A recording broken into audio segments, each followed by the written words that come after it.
Justice for Jubin Garg. Jubin Garg. Jubin Garg. Jubin Garg ko mittu nyai lage. Nyai lage. Nyai lage. Jubin Garg ko mittu nyai lage. Nyai lage. Nyai lage. Jubin Garg ko mittu nyai lage. Mudafat. Mudafat. Mudafat.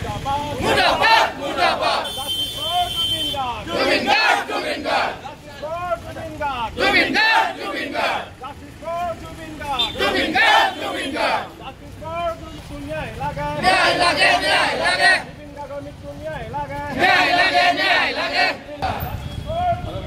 Jubin Garg. Jubin Garg. Nyai lage. Nyai lage.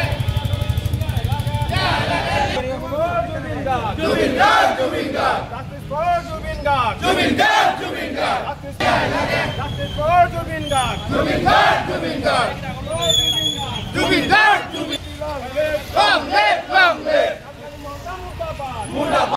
হয় আজি অসম জাতীয়তাবাদী যুৱ ছাত্ৰ পৰিষদ কেন্দ্ৰীয় সমিতিৰ আহ্বান মৰ্মে সমগ্ৰ জিলাই জিলাই যি প্ৰতিকৃতিৰ যি ফাঁচী কাঠত ওলমা যি প্ৰতিকৃতি কাৰ্যসূচী এই কাৰ্যসূচীৰ সমান্তৰালভাৱে আমি তিনিচুকীয়া জিলা সমিতি কৈছোঁ আৰু ইয়াৰ পৰা এটা কথা স্পষ্ট কৰি দিব বিচাৰিছোঁ যে আচলতে অসম চৰকাৰে জুবিন গাৰ্গক ন্যায় প্ৰদান কৰক।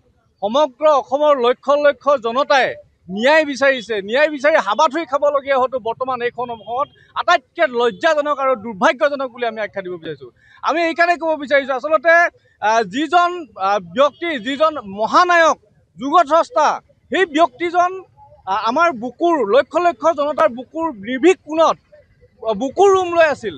সেই লোকজনক তেখেতলোকে এই চামকানু মহন্ত আৰু সিদ্ধাৰ্থ শৰ্মাহঁতে নিজৰ ৰাজনৈতিক বা নিজৰ টকা পইচা লালসাৰ বাবে ছিংগাপুৰলৈ লৈ পৰিকল্পিতভাৱে লৈ গৈ অসুস্থ থকা এজন ব্যক্তিক লৈ গৈ পেলাই তেখেতলোকে যি মৃত্যুমুখলৈ ঠেলি দিলে, এই লোকসকলক আমি এই ৰাইজে ৰায় দিছে তেখেতলোকক ফাঁচি হ'ব লাগে, অন্যথা তেখেতলোকক এটা বস্তু ব্যৱস্থা কৰিব লাগে, ৰাইজৰ মাজলৈ উলিয়াই দিব লাগে।